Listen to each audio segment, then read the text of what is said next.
পার্থ কেষ্ট দুজনেই খুব অসুস্থ হয়েছেন।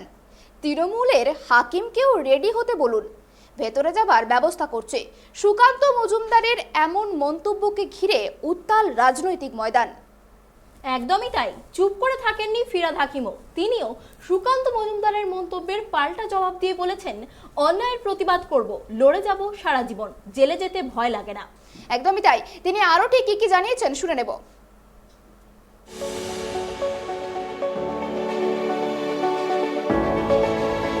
মেশিনে গেরুয়া রঙের, তখনই সে সাধু হয়ে যাবে। এখানে থাকলে অসাধু, সেখানে গেলেই সাধু। তাই বলি, ভারতের আইন আছে, ভারতের সংবিধান আছে, ভারতের আইন ব্যবস্থা, বিচার ব্যবস্থা আছে। যা ইচ্ছে তাই করা যায় না, যা ইচ্ছে তাই বলা যায় না। সবার একটা আত্মসম্মান আছে। এই কাজের জন্য আমার ব্যক্তিগত ক্ষতি হয়ে গেছে। সবার একটা আত্মসম্মান আছে, সেই আত্মসম্মানটাকে নষ্ট করবেন। আপনার সম্মান আমি দেবো, আমার সম্মান আপনি দেবেন।